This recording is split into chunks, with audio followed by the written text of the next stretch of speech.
وإذ قال لقمان لابنه وهو يعظه يا بني لا تشرك بالله। এই লোকমান হাকিম তার সন্তানকে তিনটা নসিহত করেছেন। ওয়াহুয়া ইয়াইদুহু, তার সন্তানকে তিনটা ওয়াজ করছে। তার মধ্যে এক নাম্বার হলো ইয়া বুনাইয়া লা তুশরিক বিল্লাহ ইন্নাশ শিরকা লাযুলমুন আযীম। লোকমান হাকিম বলে, ও আমার সন্তান, এক নাম্বার তোমাকে আমি ওয়াজ কইরা শোনাই, তোমাকে আমি নসিহত করি।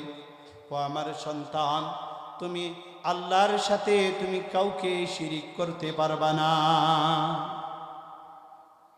সংসারের মধ্যে অভাব, 11 জন সন্তান, বলতেও পারত যে ছেলেরা 11 জন ছেলে এদিকে আয় তোরা, প্রত্যেক মাসে 2000 করে টাকা দিবি, অভাব থাকবে? বলেন না, অভাব থাকবে? আমরা আমাদের সন্তানকে কি বলি? ওসিয়ত করেন এগুলো? সন্তান নষ্ট হয় কেন? কিন্তু লোকমান হাকিম সন্তানকে কি বলল? বলে, ও আমার বৎস, হে আমার বৎস, তুমি আল্লাহর সাথে তুমি শিরিক করতে পারবা না। কেন? শিরিক হলো বড় জুলুম। শিরিক কি? বড় জুলুম। এটা আমার 1 নাম্বার ওসিয়ত। বলে কেন? শিরিক করলে আল্লাহ তাআলা নারাজ হয় কেন? আশরাফ আলী থানভী রহমতুল্লাহ আলাইহি একটা উদাহরণ দিছেন। বলে, এক মেয়ে তার স্বামীকে বলতেছে, স্বামী আমার, দেখো তুমি রিক্সা চালায় তুমি কাজ করো, তুমি আমাকে পাশের বাড়ির যে আমার ভাবি আছে, সে একটা মোবাইল কিনছে, আমাকে একটা মোবাইল দিতে হবে। কি দিতে হবে? মোবাইল কিনে দিতে হবে। বলে, আমি রিক্সা চালাই, আমি কিভাবে দিব? তারপরেও তার মন রক্ষার্থে একটা মোবাইল কি করে দিল? কিনে দিস। আবার 1-2 মাস যাইতেই দেখে মুখটাকে এমন ফোলাইছে। বলে, কি হয়েছে? তোমাকে মোবাইল কিনা দিছে, এখন সমস্যা কি? বলে, এখন সমস্যা হলো পাশের বাড়ির যে ভাবি আছে, সে একটা দামি লেহেঙ্গা কিনছে, এটা আমার কিনে দিতে হবে। কি দিতে হবে? লেহেঙ্গা কিনা দিতে হবে।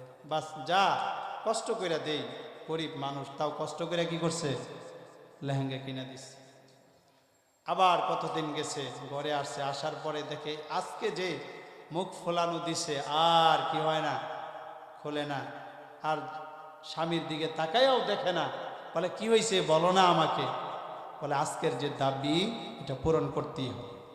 বলে, তুমি দুইটা কইরা তুমি দাবি করছো, আমি পূরণ করছি ইনশাআল্লাহ, আল্লাহ চাইতো তো এই দাবিটাও আমি কি করব? পূরণ।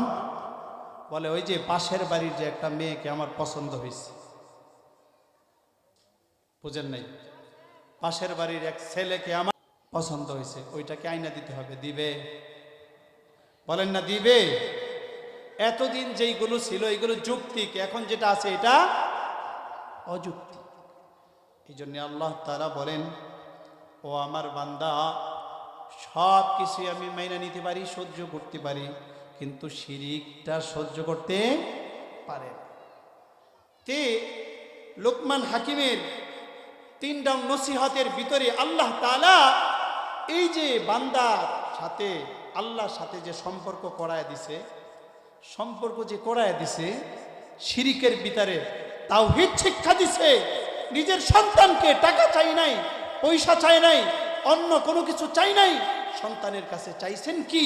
বলে, তাওহীদ শিক্ষা দিছে। আল্লাহ তাআলা তো আরো খুশি হয়ে গেছে। আল্লাহ তাআলা মহা খুশি হয়ে গেছে। খুশি হইয়া আল্লাহ তাআলা সন্তানকে মাঝখানে লোকমান হাকিমের এই ওয়াজটাকে থামায় দিয়ে মাঝখানে আরেকটা ওয়াজ আল্লাহ তাআলা করছেন। ওয়াসাইনাল ইনসানা বিওয়ালিদাইনি ইহসানা, ওয়াসাইনাল ইনসানা বিওয়ালিদাইহি حملته أمه وهنا على وهن وفصاله في عامين أن اشكر لي ولوالديك ইলাইয়াল মাসির। আল্লাহ তাআলা খুশি হইয়া আল্লাহ তাআলা সন্তানকে একটা ওয়াজ করছেন, সন্তানকে একটা নসিহত করেছেন। ওয়াসাইনাল ইনসান, আল্লাহ তাআলা বলেন, ও দুনিয়ার সন্তানেরা শোনো, এ মানুষেরা তোমরা শোনো, বিওয়ালিদাই, তোমাদের পিতা মাতার প্রতি তোমরা দয়া করবা। বাবা এই নসিহত করছে কি? আল্লাহর তাওহীদ শিক্ষা দিছে। আর আল্লাহ কি দিয়া দিছেন? বলে পিতা মাতাকে কি করবা? ইহসান করবা, দয়া করবা। কেন? উম্মুহু ওয়াহনান আলা ওয়াহন হামালাতহু উম্মুহু ওয়াহনান আলা ওয়াহন।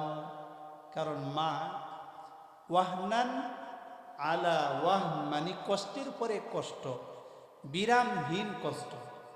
পেটে ধরা 10 মাস 10 দিন কষ্ট, তারপরে আবার দুধ পান করানো কষ্ট, 2 বছর পর্যন্ত লালন পালন করা কষ্ট, বিরামহীন কষ্টের পরে কষ্ট, কষ্টের পর কষ্ট।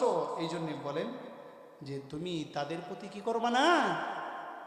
রাগ করবা না, তাদের প্রতি খারাপ আচরণ করবা না। তারা যেন শব্দ করে এমন কোনো কথাও তুমি বলবা না। অনেক বাবা, অনেক সন্তান আছে, বাবা গেছে, বলে সন্তান তোর মা দেখ অসুস্থ, তুই যা খাস তার থেকে আমার কিছু দিস।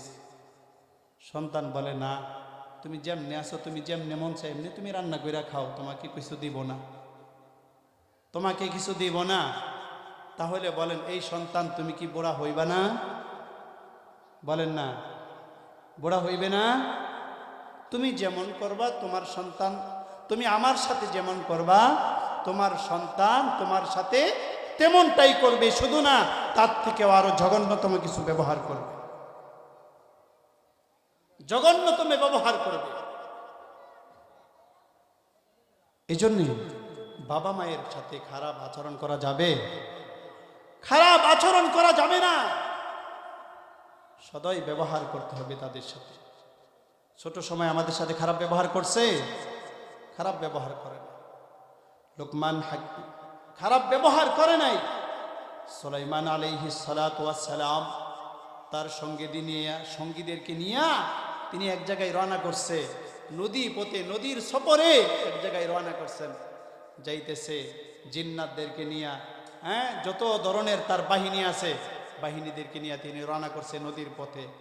নদীর মধ্যে যায়া তার সিংহাসন উঠছে, তো নদীর মধ্যে দেখে বিশাল ঢেউ আর ঢেউ, একটা জায়গায় একেবারে সমতল, পানি নড়াচড়া কিছুই করে না। সুলাইমান আলাইহিস সালাম দেখে অবাক, কিরে এই জায়গাটা কি হলো? সমুদ্রের সমস্ত জায়গার মধ্যে ঢেউ আর ঢেউ আসতেছে, একটা জায়গা কি পানি নড়াচড়া নাই, একবারে স্থির। তার ভিতরে কৌতূহল জাগলো, এই জায়গাটা কি, এটা দেখতেই চাই। তিনি সিংহাসনটাকে থামাইলেন, থামাইয়া একজন জিন্নাতকে নামাইছে ভিতরে। এই জিন্নাত তুমি যাও, যাই দেখো এর ভিতরে কি আছে। পানির নিচে যাইতে যাইতে অনেক অতিল একেবারে গভীরে চলে গেছে, আবার উঠছে, বলে না এখানে তো কোনো কিছু নাই, অবশ্যই কিছু না কিছু আছে। প্রথমবার পাঠাইছে, দ্বিতীয়বার পাঠাইছে, বলে নাই, তৃতীয়বার যাও, আবার যাও। তৃতীয়বার সুলাইমান আলাইহিস সালাতু ওয়াস সালাম দেখে অনেক লম্বা টাইম নিয়া, লম্বা সময় নিয়া তিনি যে ডুব দিছে পানির নিচে অনেক লম্বা সময় পর্যন্ত, লম্বা সময় পরে এই জিন্নাত পানির নিচ থেকে উঠছে। বিশাল পাথর একটা হাতে নিয়া, বিশাল পাথর একটা নিয়ে তিনি উঠছে। এই পাথরটাকে নিয়ে তিনি মাটিতে আসলেন। আইসা তিনি এই পাথরটাকে তিনি এইভাবে দইরা দেখতেছে, এই পাথরটা এটা কি। এক পর্যায়ে স্পষ্ট হইতে হইতে তিনি স্পর্শ করতেছে, হাতাইতেছে পাথরটার ভিতরে, এটার মধ্যে কি আছে এটা আমি দেখতে চাই। দেখতে দেখতে এক পর্যায়ে দেখে পাথরের ভিতরে একটা দরজা, দরজার মধ্যে সুলাইমান আলাইহিস সালাতু ওয়াস সালামের হাত পড়ার সাথে সাথে টাস কইরা দরজাটা খুইলা গেছে। ওই দরজার ভিতরে সুলাইমান আলাইহিস সালাতু ওয়াস সালাম একটু ভিতরে গেছে, দেখি এখানে কি আছে, আল্লাহর কি কেরামতি আছে। দেখে একটা লোক সেজদায় পড়ে আছে। সুলাইমান আলাইহিস সালাতু ওয়াস সালাম তিনি ডাক দিছেন, বলে হে কে বা তুমি কে, এখানে আসো, তুমি বের হয়ে আসো, আমি আল্লাহর নবী সুলাইমান পয়গম্বর, আমি তোমাকে ডাকছি, তুমি বের হয়ে আসো। তিনি সাথে সাথে তিনি আসছে, এসে বলে কি ব্যাপার, তুমি এখানে পানির নিচে, তাও আবার পাথরের মধ্যে, এখানে তুমি খাবার দাবার খাও কি, তুমি কি খাও, কিভাবে তুমি থাকো, কতদিন যাবত তুমি পাথরের ভিতরে তুমি আছো, বলো। বলে আমি তো বলতে পারি না। আচ্ছা বলো দেখি, তুমি যখন তুমি এই পাথরের ভিতরে ঢুকছো তখন কোন নবী ছিল? ওই লোকটা বলতেছে, ও পয়গম্বর, আমি যখন পাথরে ঢুকি তখন মুসা আলাইহিস সালাতু ওয়াস সালামের জামানা ছিল। সুলাইমান পয়গম্বর অবাক হয়ে গেছে, কিরে আশ্চর্য কাণ্ড, 350 বছর পর্যন্ত তুমি পাথরের ভিতরে আছো। কয়শো বছর?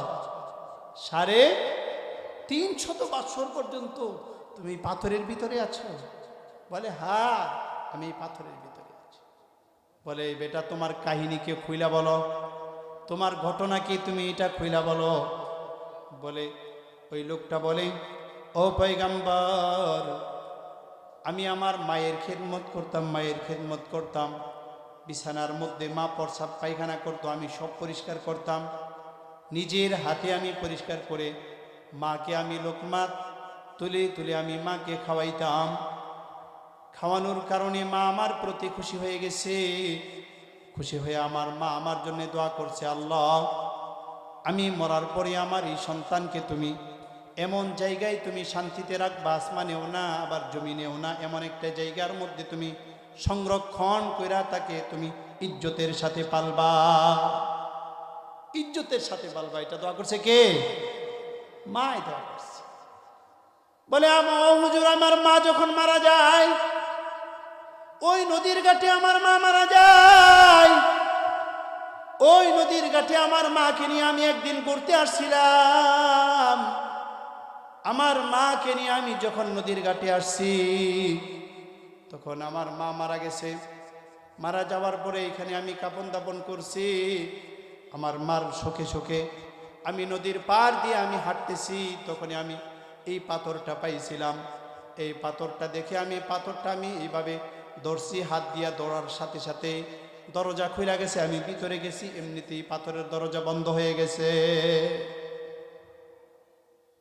বলে আমি যখন হাত দিছি সাথে সাথে পাথরের দরজা খুইলা বন্ধ হয়ে গেছে, পাথরটা আস্তে আস্তে পানির নিচে চলে গেছে।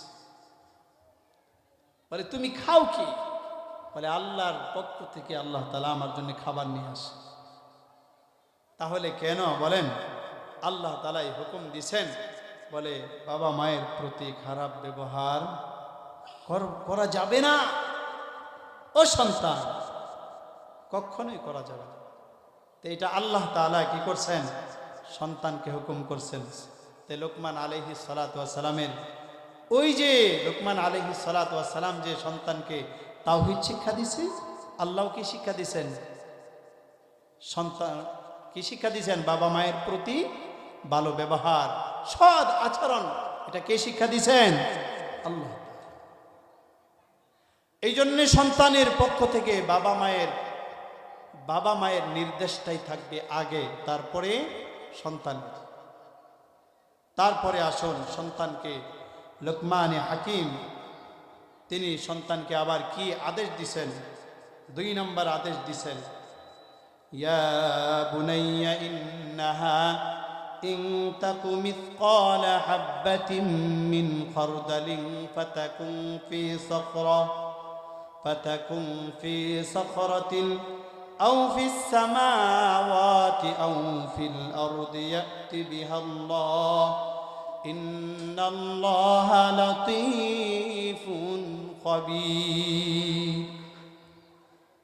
লোকমান হাকিম বলে, ও সন্তান শোনো, কোনো ব্যক্তি যদি কোনো আমল করে ওই আমলটা যদি সরিষার দানা পরিমাণ হয়, ওইটা ভালো হোক ওইটা খারাপ হোক, ওই আমলটা যদি পাথরের ভিতরেও থাকে অথবা আসমানের মধ্যে থাকে অথবা জমিনের নিচে থাকে, যেখানেই থাকুক না কেন আল্লাহ তাআলা ওই আমল করনে ওয়ালাকে সহ ওই আমলটা হাজির করবে।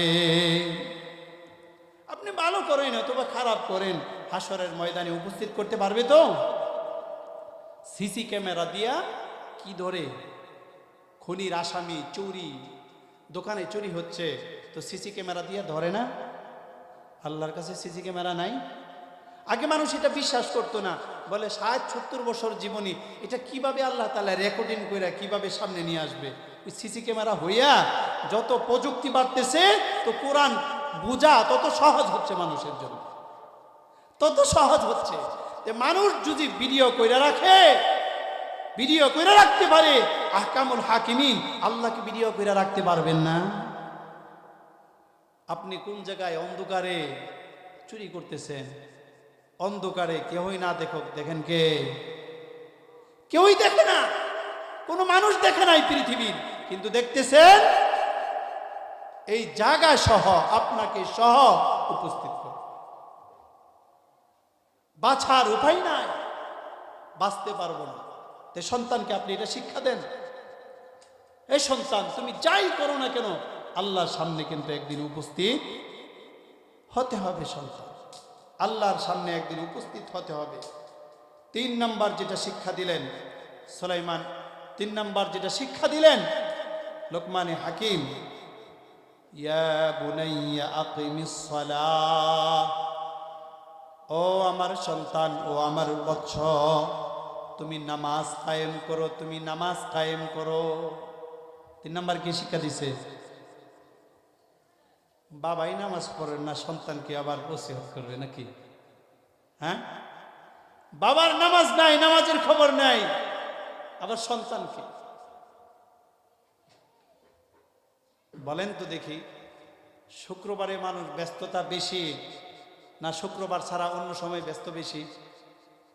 শুক্রবারে অফিস আদালত সব কি বন্ধ না? শুক্রবারে জুমার টাইমে মানুষের ব্যস্ত, তাও তো ব্যস্ত, কিন্তু ফজরের টাইমে মানুষের ব্যস্ততা বেশি না জোহরের টাইমে ব্যস্ততা বেশি? ফজরের টাইমে 3 জন আর 4 জন মানুষকে, ফজরের টাইমে লোক কই? সবটি ঘুমায়। এই মুনাফিকের দল এইগুলো। মুনাফিক চিনার উপায়, ফজরে সবটি নাকটাই না ঘুমায়, ছেলেও ঘুমায়, বাবাই ঘুমায়, মাও ঘুমায়, মেয়েও ঘুমায়। অবাধ্য হবে না তে কি হবে? সভ্য আশা করা যায়? বলে হুজুর সারাদিন কাজ করি তো, গরিব ঘরে জন্মাইছি তো, সারাদিন কাজ করতে হয়, এই জন্য নামাজ পড়তে পারি।